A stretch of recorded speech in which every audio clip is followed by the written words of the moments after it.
दरमियानी रात्रि नादन गांव के नज़दीक अज्ञात वाहन की ठोकर लगने से घायल हुए बाइक सवार की आज सुबह के वक्त सिविल अस्पताल मैहर में इलाज के दौरान हुई मौत। थाना देहात अंतर्गत नादन गांव के नज़दीक दरमियानी रात्रि अज्ञात वाहन की ठोकर से बरहिया गांव निवासी राम लखन साकेत पिता बाबूलाल साकेत उम्र 42 वर्ष गंभीर रूप से घायल हुआ था, जिसे 100 डायल पुलिस ने वाहन में लाद इलाज वास्ते सिविल अस्पताल मैहर में किया था भर्ती, लेकिन घायल के परिजनों को नहीं दी गई थी घटनाक्रम की सूचना। मैहर के स्थानीय पत्रकारों ने बरहिया गांव के सरपंच को 15 जनवरी को सुबह 9 बजे के आसपास इस घटनाक्रम के संबंध में दी सूचना। तब कहीं परिजनों को चला पता, लेकिन जब तक परिजन सिविल अस्पताल मैहर पहुंचते तब तक घायल की मौत हो चुकी थी। परिजनों के साथ बरहिया गांव के ग्रामीणों ने अस्पताल प्रबंधन के साथ देहात पुलिस को इस घटनाक्रम का जिम्मेदार ठहराया है। मिली जानकारी अनुसार मृतक राम लखन साकेत पिता बाबूलाल साकेत उम्र 42 वर्ष निवासी बरहिया आशुतोष के सर नादन गांव में काम करता था, जो हर रोज की तरह रात्रि में अपनी 2 पहिया गाड़ी से वापस अपने गांव बरहिया आ रहा था। इस दौरान अज्ञात वाहन की ठोकर लगने से नादन गांव के नज़दीक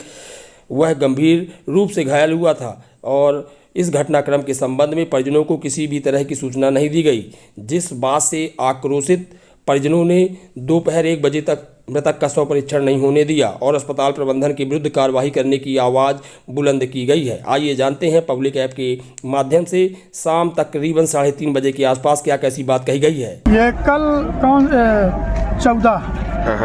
14 तारीख की बात घटना है। ये ड्यूटी में थे, क्रेशर में ड्यूटी होने के बाद ये लगभग गांव नादन तरफ जा रहे थे, तो किसी अज्ञात मोटरसाइकिल या किसी से मतलब टकराव हो गया, तो डिवाइडर में जाके एक्सीडेंट हो गए। तो 100 नंबर के द्वारा उनको सूचना मिला, तो 100 नंबर वाली पुलिस गाड़ी अस्पताल ले गई और परिजनों को किसी प्रकार से किसी तरह से सूचना नहीं दी गई, ताकि उसके पास डायरी थी, लाइसेंस, ड्राइवर लाइसेंस था, मोबाइल था और मोटरसाइकिल थी। किसी से सर्च करके, किसी स्थान से सर्च करके परिजनों को सूचना दिया जा सकता था, लेकिन पुलिस ने एक्सीडेंट कब कल मतलब 14 तारीख को रात 14 को रात के हुई 8 साढ़े 8 के बीच में। हाँ। और फिर सूचना नहीं आई, सूचना नहीं दी गई। तो आप लोगों को कैसे जानकारी लगेगी? इसके बाद पुलिस ले जा करके अस्पताल में पहुंचा दी। वहां पर पुलिस जब रख दी, डॉक्टरों जो वहाँ डॉक्टर मौजूद थे, थोड़ा बहुत उसको जो वहाँ जानकारी मिली है थोड़ा बहुत देखे, फिर उसको छोड़ दिए हैं। हाँ। और इतना सीरियस होने के बावजूद भी न उसका ट्रीटमेंट सही ढंग से हुआ और न रेफर किया गया और न परिजनों को सूचना दी गई। परिजनों को कैसे खबर लगी कि उनकी डेथ हुई? हमको सूचना आज लगभग 9 बजे। हाँ। एक वहाँ पत्रकार जब पहुँचे हैं, मीडिया वाले। हाँ। मीडिया वालों ने जब वहाँ देखा और उस लड़के से पूछा कि आप कहाँ के रहने वाले हो, तो वो मृतक स्वतः बताया कि हम बरहिया के रहने वाले हैं। तो वो मीडिया वालों ने हमारे ग्राम पंचायत सरपंच को सूचना दिया। इसके बाद मेरा नंबर पता किए, मुझे सूचना दी, तो हम लोग यहाँ 9 बजे हम लोगों को सूचना मिला।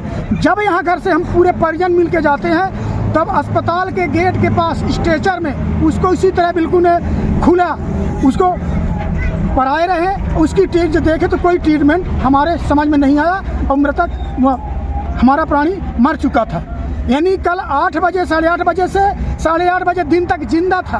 ट्रीटमेंट न होने के कारण उसकी मृत्यु हुई। क्या चाहते हैं आप? हम ये चाहते हैं कि जो दोषी वहाँ का प्रशासन है, जो अस्पताल का जो प्रभारी है बीके गौतम, उसकी लापरवाही से हमारे प्राणी की मृत्यु हुई, उसको सस्पेंड किया जाए या उसको हम मैहर हॉस्पिटल से हटाया जाए। उसको कड़ी से कड़ी सजा मिलनी चाहिए, ये हमारी लोगों की मांग है। क्या नाम लिखते हैं भैया आप? मेरा नाम बसंत लाल साकेत है।